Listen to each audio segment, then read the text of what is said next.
പാകിസ്ഥാൻ പ്രകോപനം തുടർന്നുകൊണ്ടേയിരിക്കുകയാണ്. മിസൈലുകളും ഡ്രോണുകളും ഇന്ത്യയിലേക്ക് തൊടുത്തുവിടുക തന്നെയാണ് പാകിസ്ഥാന്റെ ഇന്നത്തെയും ലക്ഷ്യം. അതിനെ ഇന്ത്യയുടെ വ്യോമ പ്രതിരോധ സംവിധാനം S-400 വളരെ മികച്ച രീതിയിൽ തന്നെ പ്രതിരോധിച്ചുകൊണ്ടിരിക്കുകയാണ്. പാകിസ്ഥാന് തിരിച്ചടി കിട്ടുമെന്ന കാര്യത്തിൽ സംശയമില്ല. ഇന്നലത്തേന് സമാനമായ തിരിച്ചടി തന്നെ ഇന്ത്യ നൽകും എന്ന കാര്യത്തിൽ ഒരു സംശയമില്ല, അല്ലേ? അതായത് വലിയ തോതിലുള്ള ആക്രമണം ആണ് ഇപ്പോൾ പാകിസ്ഥാന്റെ ഭാഗത്ത് നിന്ന് അതിർത്തി മേഖലകളിൽ, പ്രത്യേകിച്ച് ജമ്മു കാശ്മീരിന്റെ ഈ ഘട്ടത്തിൽ പ്രേക്ഷകരോട് വളരെ കൃത്യമായി പറയാനുള്ളത്, ജമ്മു കാശ്മീരിലെ വിവിധ മേഖലകളിൽ, അതായത് അതിർത്തി മേഖലകളിൽ ആണ് പാകിസ്ഥാന്റെ ആക്രമണം സ്ഥിരീകരിക്കപ്പെടുന്നത്. അവിടെ ശക്തമായ ഒരു ഏറ്റുമുട്ടലിലേക്ക് പോകേണ്ട സാഹചര്യം ഉണ്ട് എന്നതാണ് ബോധ്യപ്പെടുന്നത്. ഇന്ത്യൻ സൈന്യം അതിശക്തമായി തന്നെ തിരിച്ചടിക്കുന്നു, പ്രതിരോധിക്കുന്നു എന്നുള്ളതാണ്. നേരത്തെ സൂചിപ്പിച്ചതുപോലെ അങ്കൂർ മേഖലയിൽ ഇപ്പോൾ, അഗ്നൂർ മേഖലയിൽ ഇപ്പോൾ ഇത്തരത്തിൽ ആക്രമണം നടക്കുന്നുണ്ട്.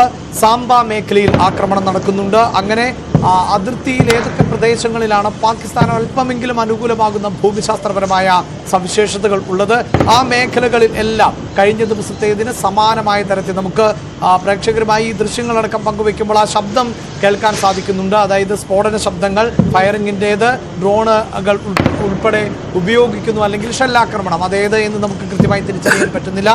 ഷെല്ലാക്രമണത്തിനുള്ള സാധ്യതയാണ് അവിടെ കൂടുതലായി നമ്മൾ വിലയിരുത്തപ്പെടുന്നത്. കാരണം കഴിഞ്ഞ ദിവസങ്ങളിലടക്കം ജനവാസ മേഖലകളിലേക്ക് ഷെല്ലുകൾ ആയിരുന്നു ആക്രമണത്തിന്റെ ഭാഗമായി ഉപയോഗിച്ചത്. ഇന്ന് വാർത്താ സമ്മേളനത്തിനടക്കം നമ്മുടെ സൈനിക വൃത്തങ്ങൾ അക്കാര്യം സ്ഥിരീകരിച്ചതുമാണ്. അതായത് വിദ്യാഭ്യാസ സ്ഥാപനങ്ങളെ അടക്കം ലക്ഷ്യമാക്കിക്കൊണ്ട്, സഭകൾ നടത്തുന്ന വിദ്യാഭ്യാസ സ്ഥാപനങ്ങളെ അടക്കം ലക്ഷ്യമാക്കിക്കൊണ്ട്, അതോടൊപ്പം തന്നെ ആരാധനാലയങ്ങളെ കേന്ദ്രമാക്കുന്നു എന്നുള്ളതാണ്, ഗുരുദ്വാരകളെ ലക്ഷ്യം വയ്ക്കുന്നു എന്നുള്ളതാണ്. അങ്ങനെ അതിർത്തി മേഖലകളിൽ അടക്കം കൃത്യമായ ലക്ഷ്യത്തോടു കൂടിയാണ് പാകിസ്ഥാൻ, അതായത് ഇന്ത്യക്കകത്ത് ഒരു ക്ലാഷ് ഉണ്ടാക്കുക എന്ന ലക്ഷ്യം കൂടിയുണ്ട്. കൂടുതൽ ആളുകളെ, സാധാരണക്കാരായ ആളുകൾക്ക് നേരെ ആക്രമണം നടത്തുന്നു എന്നതിനോടൊപ്പം തന്നെയാണ് ഇത്തരം ചില കുതന്ത്രങ്ങൾ കൂടി പാകിസ്ഥാൻ പരീക്ഷിച്ചുകൊണ്ടേ ഇരിക്കുന്നത്. അതിന്റെ ആവർത്തനം ആണ് ഈ മണിക്കൂറുകളിൽ നമുക്ക് പ്രേക്ഷകരുമായി പങ്കുവെക്കേണ്ടതായി. മറ്റൊരു കാര്യം എന്ന് പറയുന്നത്, ഇന്നലത്തെ പോലെ തന്നെ ഇപ്പോഴും പാകിസ്ഥാന്റെ വ്യോമപാത തുറന്നിട്ടിരിക്കുകയാണ് എന്നുള്ളതാണ്. സിവിലിയൻ ജെറ്റ്സ്, സിവിലിയൻ വിമാനങ്ങൾ, യാത്രാ വിമാനങ്ങൾ പാകിസ്ഥാനിലൂടെ സഞ്ചരിക്കുകയാണ്. അത് പാകിസ്ഥാന്റെ ഒരു തന്ത്രമാണ്. ഇന്നലെയും അതേ തന്ത്രം തന്നെയാണ് പ്രയോഗിച്ചത്. കാരണം ഇന്ത്യ തിരിച്ചടിക്കുമ്പോൾ, ഇല്ലേ, അങ്ങനെ യാത്രാ വിമാനങ്ങൾക്ക് കേടുപാടുകൾ സംഭവിച്ചാലും, യാത്രക്കാർക്ക് എന്തെങ്കിലും സംഭവിച്ചാലും അത് ഇന്ത്യയുടെ തലയിൽ ഇരിക്കുമല്ലോ എന്നുള്ള തന്ത്രമാണ് പാകിസ്ഥാൻ പയറ്റുന്നത്. അതുപോലെ തന്നെ ഇന്ത്യ തിരിച്ചടിക്കുമ്പോൾ അതിനൊരു പരിമിതി ഉണ്ടാകും, ഇല്ലേ, അതുകൂടി കണക്കിലെടുത്തുകൊണ്ടുള്ള ഒരു തെമ്മാടി രാഷ്ട്രം ഏത് രീതിയിലാണോ ഇത്തരത്തിൽ പ്രതികരിക്കുന്നത്, ആ രീതിയിലാണ് പാകിസ്ഥാന്റെ ഭാഗത്ത് നിന്ന് ഇന്നും അതുപോലെ തന്നെയാണ്. പാകിസ്ഥാൻ അങ്ങനെ വ്യോമപാത അടയ്ക്കാൻ തയ്യാറായിട്ടില്ല, വ്യോമഗതാഗതം നിയന്ത്രിച്ചിട്ടുമില്ല. അതാണ് ഇന്നും സംഭവിച്ചുകൊണ്ടിരിക്കുന്നത് എന്ന് ചില ട്വീറ്റുകളും ഇതേക്കുറിച്ച് വരുന്നു. അതിൽ ഒരു പ്രധാനപ്പെട്ട കാര്യം, ഇപ്പോൾ പഞ്ചാബിന്റെ മേഖലകളിലേക്ക് ആക്രമണം ഉണ്ടാകുന്നു എന്നുള്ളതാണ്. മഞ്ജുഷ, അങ്ങനെയെങ്കിൽ സാഹചര്യം മോശമാകുന്നു എന്ന് വേണം നമുക്ക് മനസ്സിലാക്കാൻ. ദേശീയ വാർത്താ ഏജൻസിയാണ് ഇക്കാര്യം റിപ്പോർട്ട് ചെയ്യുന്നത്. ഫിറോസ്പൂരിൽ അവിടെ എക്സ്പ്ലോഷൻ ഉണ്ടായിട്ടുണ്ട് എന്നതാണ് ഇപ്പോൾ മനസ്സിലാക്കാൻ സാധിക്കുന്നത്. അതായത് കാശ്മീരിന്റെ പുറത്തേക്ക് വീണ്ടും പാകിസ്ഥാന്റെ ഭാഗത്ത് നിന്ന് ആക്രമണങ്ങൾ ഉണ്ടാകുന്നു എന്നതാണ്. അവിടെ ബ്ലാക്ക് ഔട്ട് ആണ് ഇപ്പോൾ.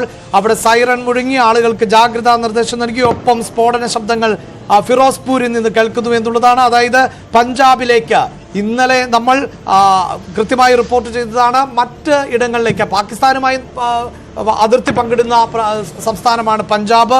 പഞ്ചാബിന്റെ വിവിധ കേന്ദ്രങ്ങളിലേക്ക് അടക്കമായിരുന്നു ഇന്നലെ പാകിസ്ഥാൻ ആക്രമണം നടത്തിയത്. ഒപ്പം മറ്റ് കേന്ദ്രങ്ങൾ, 36 സ്പോട്ടുകൾ പാകിസ്ഥാൻ ലക്ഷ്യം വെച്ചുവെങ്കിൽ ഇന്ന് അത്തരത്തിലുള്ള ഒരു ആക്രമണത്തിന് മുതിരുകയാണോ പാകിസ്ഥാൻ? അതിന്റെ തുടക്കമാണോ ഇപ്പോൾ എന്ന് നമുക്ക് സംശയിക്കേണ്ടി വരുന്നു. നിർവീര്യമാക്കിയുള്ള വാർത്തകൾ വരുന്നുണ്ട്. പാകിസ്ഥാൻ അയച്ച ഡ്രോൺസ് അത് ഇന്ത്യ നിർവീര്യമാക്കുകയാണ്. ജമ്മുവിൽ അങ്ങനെ സംഭവിച്ചിരിക്കുന്നു. അതുപോലെ തന്നെ പഞ്ചാബ് അതിർത്തിയിലും കാര്യങ്ങൾ സംഭവിച്ചുകൊണ്ടിരിക്കുന്നു. അതായത് പാകിസ്ഥാൻ മൂന്നാമത്തെ രാത്രിയിലും ഇത്തരത്തിൽ പ്രകോപനപരമായ കാര്യങ്ങൾ ചെയ്തുകൊണ്ടിരിക്കുകയാണ്. ഇന്നലെ ഭട്ടിൻഡ സൈനിക കേന്ദ്രം ആക്രമിക്കുവാനുള്ള നീക്കം പാകിസ്ഥാൻ നടത്തിയിരുന്നു. ഡ്രോണുകൾ അയച്ചിരുന്നു, പക്ഷേ അത് ഇന്ത്യ നിർവീര്യമാക്കിയിരുന്നു. അതിനുശേഷമാണ് പാകിസ്ഥാന്റെ ഒരു റഡാർ സംവിധാനം ഇന്ത്യ തകർത്തത്. ഇന്നും അതേ രീതിയിൽ തന്നെ പാകിസ്ഥാൻ പഞ്ചാബിലേക്ക് എന്ന് പറയുമ്പോൾ സൈനിക കേന്ദ്രങ്ങളായിരിക്കും സ്വാഭാവികമായിട്ടും ലക്ഷ്യമിടുക. അതുപോലെ തന്നെ സിവിലിയൻ മേഖലകളും ജനവാസ മേഖലകളും പാകിസ്ഥാൻ ലക്ഷ്യമിടുന്നുണ്ട്. പാകിസ്ഥാന്റെ ലക്ഷ്യവും അത് തന്നെയാണ്. മേഖലകൾ, സൈനിക ക്യാമ്പുകൾ ആക്രമിക്കുക, സൈനിക കേന്ദ്രങ്ങൾ ആക്രമിക്കുക, അതോടൊപ്പം തന്നെ ജനങ്ങൾ താമസിക്കുന്ന സ്ഥലങ്ങളിലേക്കും ആക്രമണം അഴിച്ചുവിടുക എന്നുള്ളത്. പക്ഷേ ഇന്ത്യയുടെ നിലപാട് കൃത്യമാണ്. ഇന്ത്യയുടെ നിലപാട് ഭീകരർക്കെതിരെയുള്ള നീക്കമാണ് ഞങ്ങൾ നടത്തുന്നത് എന്നുള്ളതാണ് ഇന്ത്യയുടേത്. ആ ഭീകര ക്യാമ്പുകൾ ഉന്മൂലനം ചെയ്യുക എന്നുള്ളതാണ്. പത്താൻകോട്ടിലേക്കും ഡ്രോണുകൾ അയക്കുന്നു പാകിസ്ഥാൻ എന്നുള്ളതാണ് ഡിഫൻസ് സോഴ്സിനെ ഉദ്ധരിച്ചുകൊണ്ട് വാർത്താ ഏജൻസി റിപ്പോർട്ട് ചെയ്യുന്നതനുസരിച്ച് പത്താൻകോട്ടിലും ഇപ്പോൾ ആക്രമണം നടത്തുന്നു. ഡ്രോൺ ആക്രമണം ആണ് ഉണ്ടായിട്ടുള്ളത്. ഡ്രോണുകളെ തടയാൻ സാധിക്കുന്നു എന്നുള്ളതാണ് ഇപ്പോൾ ഡിഫൻസ് അധികൃതരെ ഉദ്ധരിച്ചുകൊണ്ട് വാർത്താ ഏജൻസികൾ പുറത്തുവിടുന്ന വിവരങ്ങൾ. അതായത് വ്യാപകമായി തന്നെ ഇപ്പോൾ പാകിസ്ഥാൻ ആക്രമണം ആരംഭിച്ചിരിക്കുന്നു എന്നുള്ളതാണ് ഏറ്റവും പുതിയ വിവരമായി പങ്കുവെക്കാനുള്ളത്. അങ്ങനെയെങ്കിൽ ജമ്മു കാശ്മീരിന്റെ വിവിധ മേഖലകൾ അഖ്നൂർ, സാംബ, പത്താൻകോട്ട് ഉൾപ്പെടെയുള്ള മേഖലകളിൽ ആണ് ഇപ്പോൾ ആക്രമണം നടത്തുന്നത്. ഒരുപക്ഷെ പൂഞ്ച് ഉൾപ്പെടെയുള്ള മേഖലകളിൽ നിന്ന് അത്തരം റിപ്പോർട്ടുകൾ എന്തായാലും വരുന്നില്ല. പക്ഷേ പാകിസ്ഥാൻ അവിടെയും ആക്രമണം നടത്തുവാനുള്ള സാധ്യത തന്നെയാണ് ഇപ്പോൾ മുന്നിൽ കാണേണ്ടത്. ഡ്രോൺ ആക്രമണം തന്നെയാണ് നടത്തുന്നത് എന്നുള്ളതാണ് ഇപ്പോൾ പുറത്തേക്ക് വന്നുകൊണ്ടിരിക്കുന്നത്. ജമ്മു മേഖലയിലും ഇപ്പോൾ പാകിസ്ഥാൻ ഡ്രോൺ ആക്രമണം നടത്തിക്കൊണ്ടിരിക്കുന്നു. അങ്ങനെയെങ്കിൽ ഈ ദൃശ്യങ്ങൾ ഉറിയിൽ നിന്നുള്ള ദൃശ്യങ്ങളാണ്. ഏറ്റവും ആദ്യം അവിടെയായിരുന്നുവല്ലോ പാകിസ്ഥാന്റെ ഭാഗത്തു നിന്നുള്ള പ്രകോപനപരമായ നീക്കങ്ങളാണ് ഉറി സെക്ടറിലും നടക്കുന്നത്. ആ ദൃശ്യങ്ങളാണ് കാണുന്നത്. ആർട്ടിലറി ഷെൽ ആക്രമണമാണ് പാകിസ്ഥാൻ ഇപ്പോൾ നടത്തിയത്. അതായത് ഈ പത്താൻകോട്ട് ഉൾപ്പെടെ ഡ്രോൺ ആക്രമണം എന്ന് തന്നെയാണ് വളരെ കൃത്യമായി പറയുന്നത്.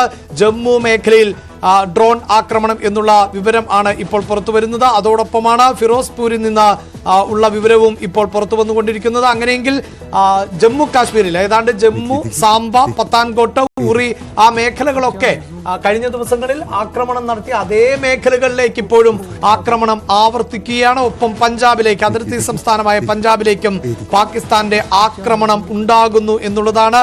ഇന്നലത്തേതിന് സമാനമായ ഒരു സാഹചര്യത്തിലേക്ക് പാകിസ്ഥാൻ പോകുന്നു എന്ന് വേണം മനസ്സിലാക്കാൻ എന്നുള്ളതാണ് നമുക്ക് പ്രാഥമികമായി വ്യക്തമാകുന്നത്. വാർത്താ ഏജൻസികൾ നൽകുന്ന റിപ്പോർട്ടുകൾ അനുസരിച്ച് തുടർച്ചയായ ആക്രമണം ഉണ്ടാകുന്നു, ഡ്രോൺ ആക്രമണം ഉണ്ടാകുന്നു. അതിനെ ഇന്ത്യ അതിശക്തമായി ചെറുത്തുകൊണ്ടേ ഇരിക്കുന്നു. ഒരുപക്ഷെ മറ്റ് കേന്ദ്രങ്ങൾ ഇന്ന് ലക്ഷ്യം വെക്കുന്നുണ്ടോ എന്നത്, ഇന്ത്യ തിരിച്ചടിയിലേക്ക് പോകുന്നുണ്ടോ, പാകിസ്ഥാനിലേക്ക് കൂടുതൽ ആക്രമണത്തിലേക്ക് ഇന്ത്യയെ നിർബന്ധിക്കുന്നു, ഇന്ത്യ നിർബന്ധിതമാകുന്നു എന്നതാണോ എന്നത് അല്പസമയത്തിനകം തന്നെ വ്യക്തമാകും. എന്തായാലും കരുതിയിരിക്കുന്നു, ഒരുങ്ങിയിരിക്കുന്നു, സജ്ജമാണ് എന്നതിൽ തർക്കമില്ല. ഇന്ന് രാവിലെ മുതൽ തിരക്കിട്ട ചർച്ചകളായിരുന്നു രാജ്യ തലസ്ഥാനമായ ഡൽഹിയിൽ നടന്നത്. കേന്ദ്ര ആഭ്യന്തരമന്ത്രി, അതോടൊപ്പം തന്നെ പ്രതിരോധ മന്ത്രി ഉൾപ്പെടെയുള്ളവർ നിർണായകമായ കൂടിക്കാഴ്ചകൾ നടത്തി. നേരത്തെ 3 സൈനിക വിഭാഗങ്ങളുടെ തലവന്മാരുമായും ആശയവിനിമയം നടത്തിയിരുന്നു. അതിന് പിന്നാലെ BSFന്റെ ഉൾപ്പെടെ ഉള്ളവരുടെ മേധാവികളുമായി ആശയവിനിമയം നടത്തി. അജിത് ഡോവൽ അടക്കം ആഭ്യന്തരമന്ത്രിയുമായുള്ള കൂടിക്കാഴ്ചയിൽ പങ്കെടുത്തു. അല്പസമയം മുമ്പാണ് പ്രധാനമന്ത്രി നരേന്ദ്രമോദിയും ഒപ്പം സേനാ മേധാവികളും ഒക്കെയായി ചർച്ചകൾ നടന്നത്. ഒരു പക്ഷേ ഇന്നും ആക്രമണം ആവർത്തിച്ചേക്കാമെന്ന ഇന്റലിജൻസ് റിപ്പോർട്ടിന്റെ അടിസ്ഥാനത്തിലായിരിക്കാം നേരത്തെ വേണുഗോപാൽ സാർ സൂചിപ്പിച്ചതുപോലെ ഒരു ഗസ് ഉണ്ടാകാം, പ്രതീക്ഷിക്കുന്നുണ്ടാകാം, ഒരു പ്ലാനും തയ്യാറാക്കിയിട്ടുണ്ടാകാം. അത് ഇംപ്ലിമെന്റ് ചെയ്യേണ്ടി വരുമോ എന്നുള്ള ചർച്ചകളായിരിക്കാം അവസാന മണിക്കൂറുകളിൽ നടന്നത്. അങ്ങനെ പാകിസ്ഥാനെ പോലെ സൈന്യത്തിന് തോന്നിവാസം ചെയ്യാവുന്ന ഒരു രാജ്യമല്ല. കൃത്യമായ സംവിധാനത്തിലൂടെ മാത്രമാണ് ഇന്ത്യ ആക്രമണം നടത്തുക. പക്ഷേ ആക്രമണത്തിനുള്ള എല്ലാ സ്വാതന്ത്ര്യവും അധികാരവും ഇവിടെ സൈന്യത്തിന് ഏൽപ്പിച്ചിട്ടുണ്ട് എന്നത് വസ്തുതയായി നിലനിൽക്കുമ്പോഴും മഞ്ജുഷ് ശരിയാണ്. ഇപ്പോഴും പാകിസ്ഥാന്റെ ആർട്ടിലറി ഷെല്ലാക്രമണവും അതുപോലെ തന്നെ ഡ്രോൺ ആക്രമണവും തുടർന്നുകൊണ്ടിരിക്കുകയാണ്. ഇന്നലെ എവിടെയൊക്കെയാണോ പാകിസ്ഥാൻ ഈ ആക്രമണം അഴിച്ചുവിട്ടത് അതേ സ്ഥലങ്ങളിലേക്ക് തന്നെയാണ് ഇന്ന് പാകിസ്ഥാന്റെ ആക്രമണം വരുന്നത്. ഇപ്പോൾ തുടർച്ചയായ 3ാമത്തെ രാത്രിയിലാണ് പാകിസ്ഥാന്റെ ഭാഗത്ത് നിന്ന് പ്രകോപനപരമായ കാര്യങ്ങൾ സംഭവിച്ചുകൊണ്ടിരിക്കുന്നത്. പാക് ഷെല്ലിംഗ് നടക്കുകയാണ്, ഡ്രോൺ ആക്രമണം നടക്കുകയാണ്. പലയിടങ്ങളിൽ നിന്നും ദൃശ്യങ്ങൾ വന്നു തുടങ്ങിയിട്ടുണ്ട്. എല്ലായിടത്തും നിർവീര്യമാക്കപ്പെടുകയാണ് പാകിസ്ഥാന്റെ ഡ്രോണുകൾ. തുർക്കി നൽകിയ ഡ്രോണുകളാണ് പാകിസ്ഥാൻ കഴിഞ്ഞ ദിവസം ഇന്ത്യൻ അതിർത്തിയിലേക്ക് പായിച്ചത്. ഇന്ത്യൻ വ്യോമാതിർത്തി പലതവണ പാകിസ്ഥാൻ ലംഘിച്ചു എന്നുള്ള കാര്യം ഇന്ന് വിദേശകാര്യ മന്ത്രാലയം ഔദ്യോഗികമായിട്ട് തന്നെ അറിയിച്ചതാണ്. എല്ലായിടങ്ങളിലും പാകിസ്ഥാന്റെ ഡ്രോണുകളെ 400ഓളം ഡ്രോണുകൾ, 400-ലധികം ഡ്രോണുകളാണ് ഇന്നലെ രാത്രി ഇന്ന് പുലർച്ചെയുമായിട്ട് പാകിസ്ഥാൻ ഇന്ത്യൻ അതിർത്തിയിലേക്ക് പായിച്ചത്. പക്ഷേ അത് സമർത്ഥമായി തന്നെ ഇന്ത്യയുടെ വ്യോമ പ്രതിരോധ സംവിധാനം നേരിട്ടു. ഇന്നും അതേപോലെ തന്നെയാണ് കാര്യങ്ങൾ സംഭവിക്കുന്നത്. ഇന്നലത്തെ അതേ പ്രദേശങ്ങളിൽ തന്നെ ഇന്നും ബ്ലാക്ക് ഔട്ട് ആയിരുന്നു. അതിർത്തി മേഖലകളിലെ 27 വിമാനത്താവളങ്ങൾ അടച്ചിട്ടിരിക്കുകയാണ്. അത് നാളെ രാവിലെ വരെയായിരുന്നു. അത് പിന്നീട് നീട്ടുകയും ചെയ്തിട്ടുണ്ട്, കൂടുതൽ ദിവസത്തേക്ക് നീട്ടിയിട്ടുണ്ട്. 27 വിമാനത്താവളങ്ങളാണ് അങ്ങനെ അടച്ചിട്ടുള്ളത്. സൈനിക കേന്ദ്രങ്ങളിലേക്ക് പാകിസ്ഥാന്റെ ഈ ആക്രമണം ലക്ഷ്യം വെക്കുന്നുണ്ട് എന്ന കാര്യത്തിൽ സംശയമില്ല. ഇന്നലെയും അങ്ങനെ തന്നെ സംഭവിച്ചിരുന്നു. സാംബ മേഖലയിൽ ഡ്രോൺ അത് കണ്ടെത്തുകയും അത് നിർവീര്യമാക്കുകയും ചെയ്തിട്ടുണ്ട്. സാംബയിൽ നിന്നുള്ള ദൃശ്യങ്ങളാണ് ഈ കാണുന്നത്. നേരത്തെ ഉറിയിലെ ദൃശ്യങ്ങളായിരുന്നു കണ്ടത്. അതിനു മുമ്പ് ജയ്സാൽമേരിൽ ബ്ലാക്ക് ഔട്ടിന്റെ ദൃശ്യങ്ങളും കണ്ടിരുന്നു. സാംബയിൽ ഡ്രോൺ അതും ഇന്ത്യയുടെ വ്യോമ പ്രതിരോധ സംവിധാനത്തിൽ തട്ടി തകർന്നു പോയിരിക്കുകയാണ്. അങ്ങനെ എല്ലാ ഇടങ്ങളിലും ഇതേ രീതിയിൽ തന്നെയാണ്. ഇന്നലെ 36 കേന്ദ്രങ്ങളിലായിരുന്നു പാകിസ്ഥാന്റെ ആക്രമണം ഉണ്ടായത്. ഇന്നലെ ഡ്രോൺ ആക്രമണമാണ് പാകിസ്ഥാൻ നടത്തിയത്. ഇന്നും സമാനമായ രീതിയിൽ തന്നെ ആക്രമണം തുടരുകയാണ്. പലയിടങ്ങളിലും ഇപ്പോൾ ബ്ലാക്ക് ഔട്ടും അതുപോലെ തന്നെ ജനങ്ങളോട് ജാഗ്രത പാലിക്കണം എന്നുള്ള നിർദ്ദേശവും നൽകിയിട്ടുണ്ട്. സൈറണുകൾ തുടർച്ചയായി മുഴങ്ങുന്നു. അതിന്റെ അടിസ്ഥാനത്തിൽ വിവിധ കേന്ദ്രങ്ങളിൽ നിന്ന്, അതായത് ആരൊക്കെയാണോ പുറത്തുള്ളത് അവർ എത്രയും പെട്ടെന്ന് സുരക്ഷിതമായ ഇടങ്ങളിലേക്ക്, പൊതുവെ ഈ ആക്രമണം ആരംഭിച്ചതിന് ശേഷം ഇത്തരം പ്രദേശങ്ങളിൽ നിന്ന് ആളുകൾ വിഡ്രോ ചെയ്തിട്ടുണ്ട്. അവിടെ മാർക്കറ്റുകൾ എല്ലാം പൂർണ്ണമായും ക്ലോസ് ചെയ്തിട്ടുള്ള ഒരു സാഹചര്യം ആണ് ഉള്ളത്. അങ്ങനെ ആളുകൾക്ക്, പ്രത്യേകിച്ച് അതിർത്തി ഗ്രാമങ്ങളിലൊക്കെ ജീവിക്കുന്ന ആളുകൾക്ക് ഇതിനെക്കുറിച്ച് കൃത്യമായ ധാരണയുണ്ട് എങ്കിൽ പോലും സാധാരണ നിലയിൽ ഒരു അയൽ രാജ്യം എന്നത് ജനങ്ങൾക്ക് നേരെ നിറയൊഴിക്കുകയോ അല്ലെങ്കിൽ അവരെ ആക്രമിക്കുകയോ ചെയ്യാറില്ല. അവിടെയായിരുന്നു അപ്രതീക്ഷിതമായി കഴിഞ്ഞ ദിവസം പാകിസ്ഥാൻ ആ യുദ്ധമര്യാദകൾ പോലും ലംഘിച്ചുകൊണ്ട് പൂഞ്ചിലെ സാധാരണക്കാരായ ആളുകൾക്ക് നേരെ ആക്രമണം നടത്തിയത്. അങ്ങനെ